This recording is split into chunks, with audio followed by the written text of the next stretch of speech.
Baik, kita lanjutkan. Kita akan mempelajari mengenai validitas dari suatu randomized control trial. Randomized control trial merupakan pragmatic trials, ya. Ada beberapa hal yang dievaluasi untuk melihat validitas dari suatu RCT. Yang pertama dan utama, apakah subjeknya dirandomisasi. Tidak hanya itu, di dalam artikel juga penting untuk dijelaskan bagaimana cara merandomisasinya. Apakah randomisasinya itu dilakukan dengan amplop yang tertutup, artinya tidak bisa sembarang orang mengakses dari tabel randomisasi ini. Karena randomisasi merupakan suatu hal yang sangat penting dari suatu clinical trial. Pertanyaan lain untuk menilai validitas suatu clinical trial adalah apakah karakteristik klinik dari subjek itu antara grup yang dievaluasi dengan obat standar atau obat placebo sama dengan karakteristik klinik subjek yang diberikan obat yang dievaluasi, misalnya obat baru. Apakah kedua grup ini sama karakteristik klinisnya sebelum dilakukannya pemberian terapi?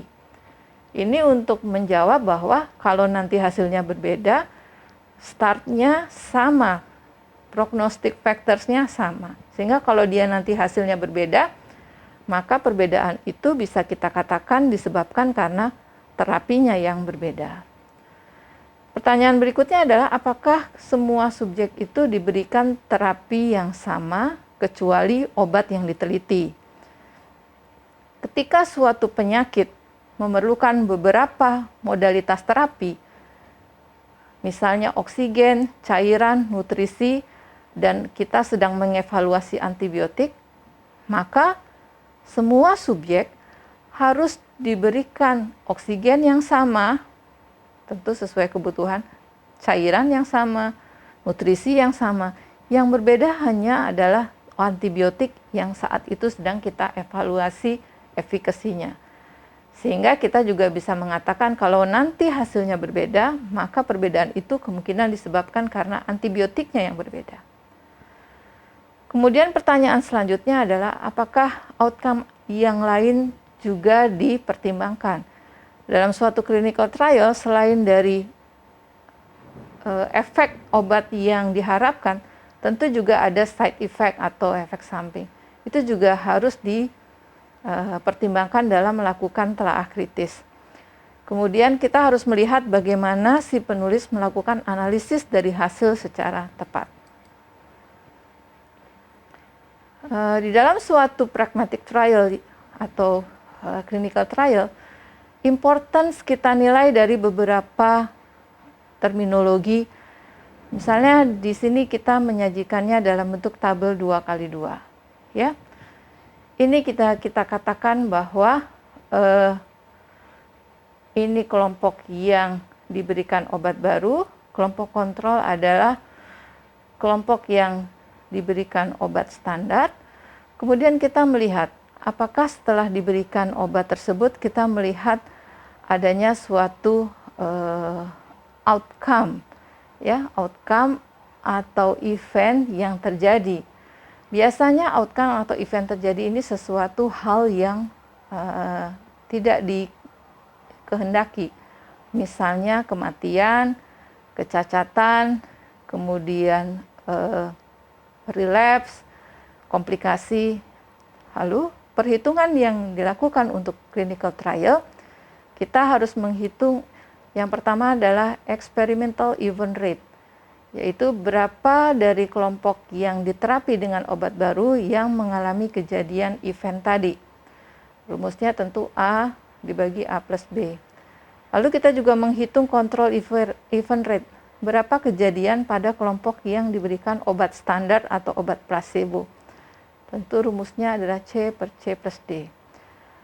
Suatu importance dari clinical trial dihitung dengan melihat apa yang disebut dengan relative risk reduction, yaitu berapa penurunan relatif yang diakibatkan oleh pemberian obat baru jika dibandingkan dengan rate sebelum diberikan obat baru. Jadi rumusannya adalah selisih antara control event rate dengan experimental event rate dibagi dengan control event rate dikali 100% tentunya. Sedangkan absolute risk reduction adalah selisih antara control event rate dengan experimental event rate. Number needed to treat atau berapa jumlah subjek yang harus diberikan obat baru untuk mencegah satu outcome yang tidak diharapkan itu dihitung dengan menghitung 1 per ARR. Perhitungan-perhitungan ini akan lebih dijelaskan dengan detail pada bab mengenai clinical trial. Setelah kita mendapatkan bahwa clinical trial itu valid dan juga hasilnya baik atau penting, maka kita melihat apakah ini bisa diterapkan dengan pasien kita, apakah subjek dari penelitian itu mirip dengan pasien kita, dan kita juga bisa menghitung adanya faktor-faktor yang bisa mempengaruhi penerapan hasil penelitian ini ke pasien kita. Ada faktor yang disebut F yang nanti mengindikasikan severity atau kegawatan pasien kita dibandingkan dengan pasien di dalam penelitian. Ini nanti di dalam bab mengenai clinical trial akan dilatih secara lebih intensif.